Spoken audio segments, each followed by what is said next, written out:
और यह बात मैं साफ तौर पर कहना चाहता हूं कि केशव यादव के जो मारपीट करने वाले आपराधिक छवि के लोग हैं, उन्हें अगर ताकत है तो भीम आर्मी के कार्यकर्ताओं से फरियाद लें। चैलेंज है भीम आर्मी के जिस तरह से मारपीट किया गया है, अगर भीम आर्मी के कार्यकर्ताओं के साथ मारपीट किया जाता तो हम लोग ईंट सीट बजाने का काम करेंगे। सीधा आर पार की लड़ाई होगी। जब वे लोग कानून को अपने हाथ में ले सकते हैं तो हम लोग भी कानून को अपने हाथ में लेना जानते हैं। केशव यादव पर हमला करने वाले कौन लोग हैं? ये वही लोग हैं जब कर्पूरी ठाकुर मुख्यमंत्री बने थे और आरक्षण दिया था गरीब शोषित पीड़ित लोगों को। ये वही लोग हैं जो नारा दिए थे, ये आरक्षण कहाँ से आई, कर्पूरी के माई भी आई। ये वही लोग हैं जो घोड़े चढ़ने पर गोली मार देते हैं। ये वही लोग हैं जो खटिया पर बैठने से पैर हाथ तोड़ देते हैं। किसी के पास 4 एसी है, हमारे पास सेलिंग फैन भी नहीं है। किसी के पास 4 मोटरसाइकिल, 4 स्कॉर्पियो, 4 फॉर्च्यूनर है और हमारे पास एक चलने के लिए भी साइकिल नहीं है। किसी के पास सैकड़ों पहनने के लिए जीन्स टी शर्ट है, हमारे पास एक फटे कपड़े भी नहीं है। तो केशव यादव का अपहरण किया जाता है, फिर उसके साथ मारपीट किया जाता है, तभी तो बाथे का नरसंहार किया जाता है, तभी तो सहारनपुर में हिंसा की जाती है, तभी तो आज दलित महादलित के बेटियों के साथ बलात्कार किया जाता है, तभी तो आज मुर्गा के समान दलित महादलित के नौजवानों को मारा पीटा जाता है, घोड़ी पर चढ़ने से मना किया जाता है, मूछ रखने से मना किया जाता है, खटिया पर बैठने से मना किया जाता है। तो निश्चित तौर पर समाज में आज भी असमानता का भाव है। आज़ादी के 75 साल बीत जाने के बाद भी बिहार में जो उत्पीड़न है, जो घटनाएं हैं, वो रुकने का नाम नहीं ले रहा है।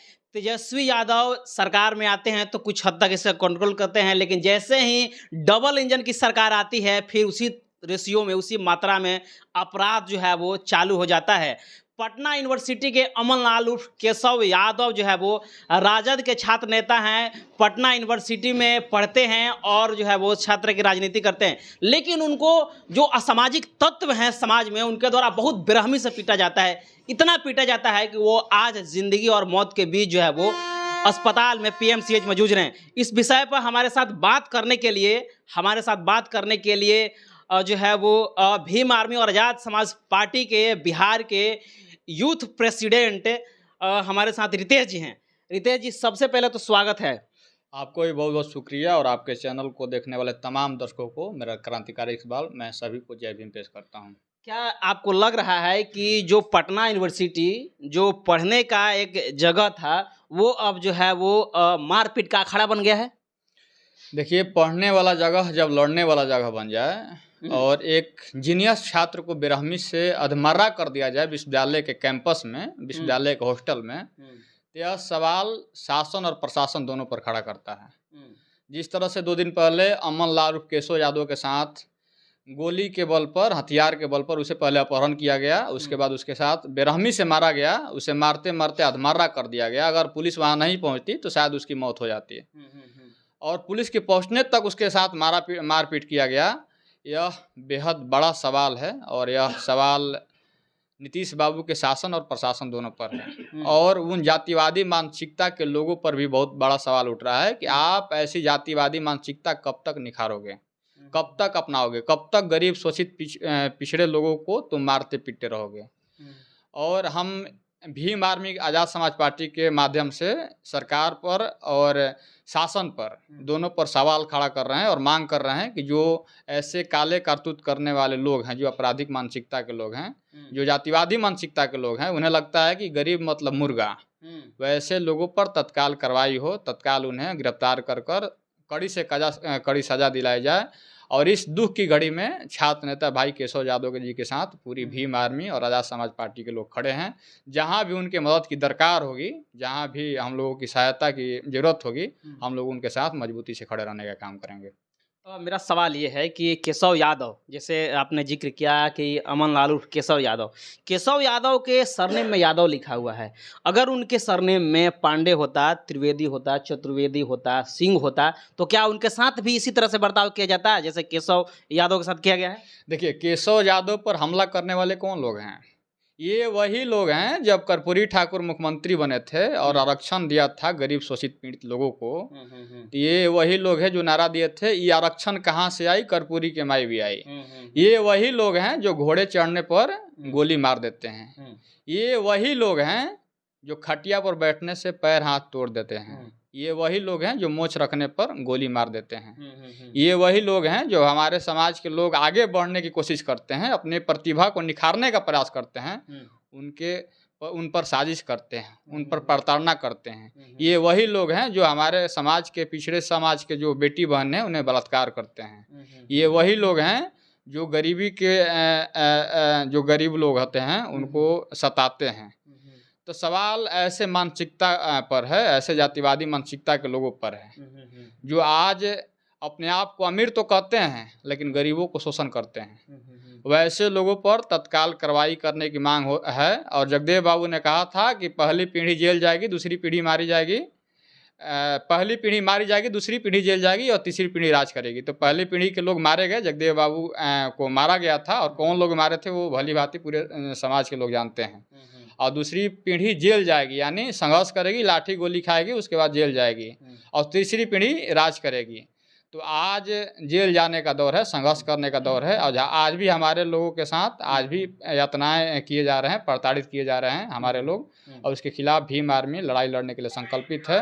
अगर ऐसी घटनाएं नहीं रुकती है तो आगामी आने वाले 18 तारीख को हम लोग राजभवन मार्च भी करने वाले हैं, भीम आर्मी आजाद समाज पार्टी के बैनर के तले। और चंद्रशेखर भाई का सीधा ही कहना है कि जो हमारे लोगों के साथ जुल्म करे, यातनाएं करें, प्रताड़ित करें या जाति करे, ऐसे लोगों के खिलाफ ईंट से ईंट बजा कर आना है, उनके खिलाफ चुप नहीं बैठना है। मेरा सवाल ये है कि जिस प्रकार से बिहार में जैसे ओबीसी और दलित राजनीतिक में तो अपना हिस्सेदारी बढ़ चढ़ के मांग रहे हैं, लेकिन क्या उनकी जो सोच है कि नहीं अब यूनिवर्सिटी पर भी कब्जा किया जाए, यूनिवर्सिटी का भी राजनीति किया जाए, तो क्या ये साजिश हो रहा है कि यूनिवर्सिटी की राजनीति न कर दिया जाए, यानी रोका जाए यूनिवर्सिटी की राजनीति करने से? देखिए, पहले के जो जातिवादी मानसिकता के लोग हैं आज भी चाहते हैं कि कार्यालय पर हमारा अधिकार हो, विश्वविद्यालय पर हमारा अधिकार हो, विद्यालय पर हमारा अधिकार हो, और तमाम जो इंस्टीट्यूशन है, जो सरकारी संस्थान हैं, उन्हें ये लोग छोड़ना नहीं चाहते हैं। आज भी दबदबा है, आज भी सरकारी व्यवस्था में उन लोगों का तमाम हिस्सेदारियां हैं, और हमारे लोग आज भी पीछे हैं इस मामले में। और इन्हीं तमाम साजिशों के तहत मार कर, पीट कर, हॉस्टल से भगा कर, कलम किताब छीन कर लोग चाहते हैं कि आज भी पिछड़े समाज के लोग दबे कुचले रहें। और इसके खिलाफ आज लड़ाई है, कलम किताब के साथ सामाजिक समानता और असमानता के खिलाफ लड़ाई है, आर्थिक समानता और असमानता के खिलाफ लड़ाई है। किसी के पास 4 एसी है, हमारे पास सेलिंग फैन भी नहीं है। किसी के पास 4 मोटरसाइकिल, 4 स्कॉर्पियो, 4 फॉर्च्यूनर है, और हमारे पास एक चलने के लिए भी साइकिल नहीं है। किसी के पास सैकड़ों पहनने के लिए जीन्स टी शर्ट है, हमारे पास एक फटे कपड़े भी नहीं हैं। तो आज शिक्षा, स्वास्थ्य और रोटी कपड़ा मकान से देश जूझ रहा है, और इसके खिलाफ लड़ाई है। और हम लोग इस लड़ाई को सड़क से लेकर सदन तक लड़ने का काम कर रहे हैं। जहाँ भी हमारे समाज के लोग के साथ अन्याय हो रहा है, जोर जुलूम हो रहा है, वहाँ हम सब छाती आगे करके लड़ रहे हैं, और आगे भी लड़ाई जारी होगी। और यह बात मैं साफ तौर पर कहना चाहता हूँ कि केशव यादव के जो मारपीट करने वाले आपराधिक छवि के लोग हैं, उन्हें अगर ताकत है तो भीम आर्मी के कार्यकर्ताओं से फरियाद लें। चैलेंज है भीम आर्मी के कार्यकर्ता, जिस तरह से मारपीट किया गया है, अगर भीम आर्मी के कार्यकर्ताओं के साथ मारपीट किया जाता तो हम लोग ईंट शीट बजाने का काम करेंगे, सीधा आर पार की लड़ाई होगी। जब वे लोग कानून को अपने हाथ में ले सकते हैं तो हम लोग भी कानून को अपने हाथ में लेना जानते हैं। मेरा सवाल यह है कि केशव यादव क्या समाज के नहीं है? क्या आप लोग जाति विशेष की लड़ाई लड़ेंगे? केशव यादव को अगर उन पर इस प्रकार के हमला हुआ है तो क्या उनके लिए आप लोग नहीं लड़ेंगे? केशव यादव बहुजन समाज से बिलोंग करते हैं, लेकिन केशव यादव का जो छात्र संगठन है राजद, जिसके नेतृत्व अभी भाई तेजस्वी यादव जी कर रहे हैं, और तेजस्वी यादव जी का अभी इस मामले पर एक ट्वीट तक नहीं आया है, और वो बच्चा आज भी जिंदगी और मौत से जुड़ा है पटना के पीएमसीएच अस्पताल में। तेजस्वी यादव जी अभी तक उससे मिलने तक नहीं गए हैं। उनके संगठन का कार्यकर्ता है, उनको संगठन को बढ़ाने का काम करता है, उनके लिए जिंदाबाद मुर्दाबाद का नारा लगाता है, और इनमें तनिक सा भी संवेदनशीलता नहीं है। उस बच्चे के जो दुख है, दर्द है, उसको जानने का प्रयास किया जाए, और उनको जो उनको मारने पीटने वाले लोग हैं उन्हें तत्काल सजा दिलाई जाए। अभी इस पर कोई ठोस कार्रवाई राजद के द्वारा नहीं किया गया है। भीम आर्मी सोशल मीडिया और के माध्यम से या सरकार और प्रशासन से मांग करती है, उन्हें जो मारपीट करने वाले लोग हैं उन्हें तत्काल जेल भेजें, नहीं तो हम लोग सड़क पर भी उतरने का काम करेंगे। अध्यक्ष जी, एक सवाल और बहुत टिपिकल है जो पूरे भारत में चलता रहता है। सवाल ये है कि पूरे भारत से जातिवाद खत्म हो गया है, जातिवाद अब नहीं है। क्या ऐसा वर्तमान दौर में आपको प्रतीत हो रहा है कि जातिवाद नहीं है? निश्चित तौर पर अभी समाज में असमानता का भाव है, छुआछूत का भाव है, भेदभाव का भाव है, असमानता का भाव है। तभी तो आज केशव यादव को अपहरण किया जाता है, फिर उसके साथ मारपीट किया जाता है। तभी तो बाथे का नरसंहार किया जाता है। तभी तो सहारनपुर में हिंसा की जाती है। तभी तो आज दलित महादलित के बेटियों के साथ बलात्कार किया जाता है। तभी तो आज मुर्गा के समान दलित महादलित के नौजवानों को मारा पीटा जाता है। घोड़ी पर चढ़ने से मना किया जाता है, मूछ रखने से मना किया जाता है, खटिया पर बैठने से मना किया जाता है। तो निश्चित तौर पर समाज में आज भी असमानता का भाव है और इस भाव को तभी खत्म होगा जब हमारे लोग सत्ता में हिस्सेदारी पाएंगे, सरकारी व्यवस्था में अपना हक जमाएंगे। और तमाम लोग, बहुजन समाज के लोगों को इस वीडियो के माध्यम से मैं कहना चाहता हूं कि अगर आप समाज में हिस्सेदारी पाना चाहते हैं तो आप एकजुट हों, अपने आप को आगे दिखाएं, शिक्षित हों, संघर्ष कीजिए और निश्चित तौर पर जब सत्ता में आप भागीदार बन जाइएगा तो आपके साथ ऐसी अनहोनी घटना नहीं घटेगी। चलिए, एक आखिरी सवाल मैं आपसे लूँगा। बिहार में डबल इंजन की सरकार है, जेडीयू की सरकार है और बीजेपी की सरकार है, और दोनों लोग दावा करते हैं कि हमारे शासनकाल में जो जातिवाद है, जो हत्याएं हो रही है, जो मर्डर हो, जो क्राइम, वो नहीं हो रहा है, लेकिन उन्हीं के सरकार में बिहार में हो रहा है। क्या कहेंगे विकास पुरुषले और माननीय प्रधानमंत्री? देखिए, डबल इंजन की सरकार लॉ एंड ऑर्डर के मामले में पूरी तरह फेल है। तभी तो बक्सर में आजाद पासवान की हत्या दिन दहाड़े कर दी जाती है, आरा में बिरंटन रजक की हत्या दिन दहाड़े कर दी जाती है, आपको छपरा में दिन दहाड़े हत्या होती है, नवादा में रूपा बहन के साथ दिन दहाड़े रेप कर दिया जाता है। तो लॉ एंड ऑर्डर पूरी तरह फेल है और इस पर गंभीर सवाल है। जनता आज त्रस्त है, अपने आप को कुंठित महसूस कर रही है। खास करके जो गरीब तबके के लोग हैं वो अपने आप को आज असमान महसूस कर रहे हैं। पता नहीं बिहार में किसकी कब हत्या हो जाए, कब कहाँ गोली चल जाए, किसके साथ कब बलात्कार हो जाए, यह कहना बहुत ही मुश्किल है। तो सत्ता पर सवाल है। नीतीश बाबू के लॉ एंड ऑर्डर शासन व्यवस्था पूरी तरह फ्लॉप है। इस पर नीतीश, अपराधियों की गिरफ्तारी अभी हुई है? देखिए, अपराधी किसके होते हैं? अगर सत्ता और शासन और प्रशासन अगर संज्ञान ले तो अपराधियों के दिन नहीं है कि कोई गरीब आदमी को वह टॉर्चर करे, उन्हें जान मारे।